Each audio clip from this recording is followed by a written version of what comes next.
Good afternoon S কিচেনের বন্ধুরা, আজ আমি বানাবো এঁচড়ের স্ট্রু।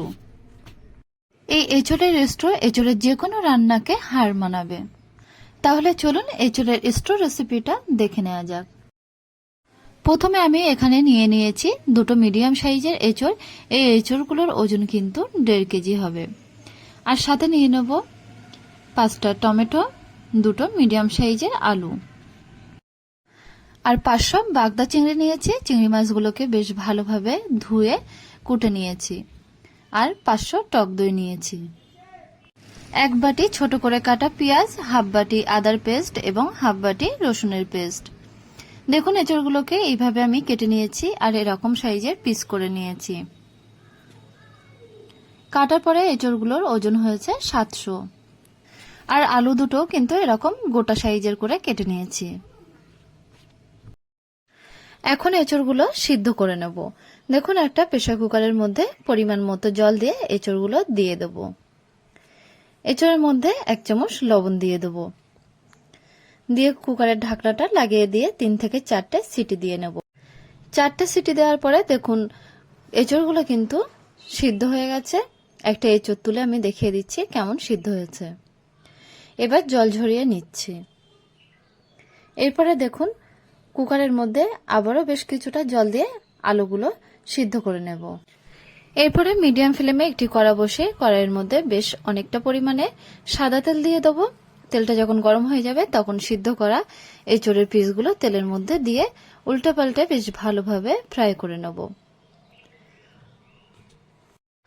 দেখুন এঁচড়গুলো বেশ ভালোভাবে ফ্রাই করে নিয়েছি। এঁচড়ের কালারটা যখন এমন চলে আসবে তখন তুলে নেব। বাদ বাকি এঁচড়ের পিসগুলো ফ্রাই করে নেব। এরপরে সিদ্ধ করা আলুগুলো কিন্তু ওই একই তেলের মধ্যে দিয়ে হালকা ফ্রাই করে তুলে নেব। এঁচড় এবং আলুগুলো ফ্রাই করে রেখে দিয়েছি। এবার ওই কড়াইয়ের মধ্যে বেশ কিছুটা তেল তুলে নিয়ে অল্প তেলের মধ্যে বাগদা চিংড়িগুলো দিয়ে সেগুলো উল্টে পাল্টে হালকা করে ফ্রাই করে নেব। 5 থেকে 7 মিনিট ধরে নাড়াচাড়া করে চিংড়ি মাছগুলো যখন ফ্রাই করা হয়ে যাবে তখন তুলে নেব। দেখুন এরকম সময়ে চিংড়ি মাছগুলো তুলে নিয়েছি। এরপর ওই একই কড়াইতে 4 থেকে 5 চামচ ঘি দেব আর অল্প একটু সাদা তেল দিয়ে দিচ্ছি।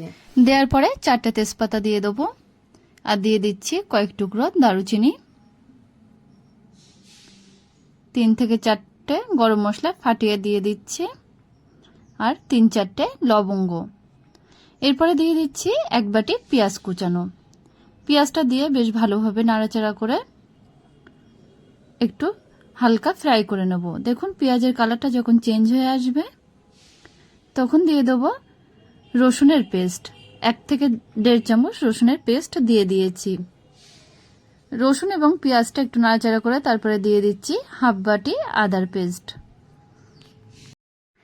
এরপরে 1 চামচ ছোট 1 চামচ লবণ দিয়ে দেব। লবণটা দিয়ে আদা, পেঁয়াজ এবং রসুনগুলো বেশ ভালোভাবে কষিয়ে নেব। দেখুন মিনিট 5-7 নাড়াচাড়া করে ভালোভাবে মশলাগুলো কষিয়ে নিয়েছি। এরপরে দিয়ে দেব 2 চামচ হলুদ আর 1 থেকে 1.5 চামচ কাশ্মীরি লঙ্কার পাউডার, হাফ চামচ গোলমরিচের পাউডার এবং 1 জিরে পাউডার আর 1 চামচ ধনিয়া পাউডার। এই সব মশলাগুলো দিয়ে বেশ ভালোভাবে কষিয়ে নেব। দেখুন সব মশলাগুলো দেওয়া হয়ে গেছে আর মশলাটা কষানোও হয়ে গেছে। এরপরে দিয়ে দিচ্ছি টমেটো পেস্ট। টমেটো পেস্টটা দিয়ে বেশ ভালোভাবে মশলার সঙ্গে নাড়াচাড়া করে নেব। টমেটো পেস্টটা দেওয়ার পরে 4 থেকে 5 মিনিট ধরে একটু নাড়াচাড়া করে নিয়ে যখন টমেটোর থেকে তেল ছাড়া ভাব চলে আসবে তখন 1 বাটি ফ্যাটানো টক দই দিয়ে দিচ্ছি। টক দইটা দেওয়ার পরে দেখুন কালারটা খুব সুন্দর চলে এসছে। এরপরে দিয়ে দিচ্ছি 1 থেকে 1.5 চামচ চিনি। চিনিটা দেওয়ার ফলে কিন্তু এর টেস্টটা আরো বেশি বেড়ে যাবে আর টকের ব্যালেন্সটা সুন্দরভাবে বজায় থাকবে। এই সময় ফ্রাই করে রাখা বাগদা চিংড়িগুলো দিয়ে দিচ্ছি।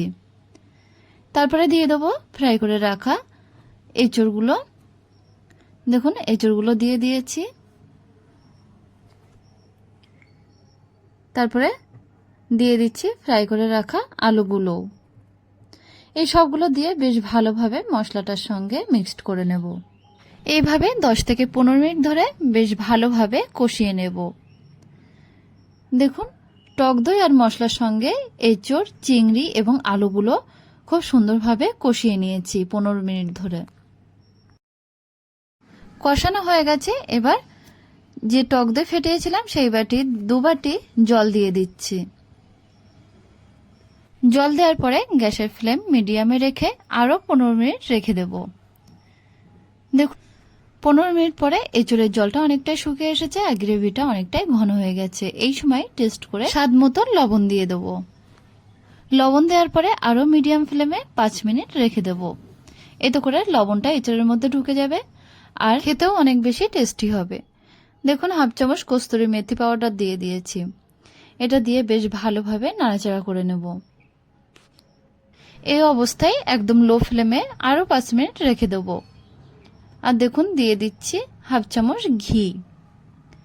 ঘিটা দেওয়ার পরেই দেখুন এঁচোড় থেকে তেল কাটা ভাব চলে এসে তখন এঁচোড়টা নামিয়ে নেব। তৈরি হয়ে গেছে আজকে আরো একটি নতুন রেসিপি এঁচোড়ের স্ট্রু। ভাত, রুটি কিংবা লুচি যে কোনো কিছুর সঙ্গে এঁচোড়ের স্ট্রু খুবই ভালো লাগবে। একবার বাড়িতে এইভাবে বানিয়ে খেয়ে দেখতে পারেন, আশা করছি ভালো লাগবে।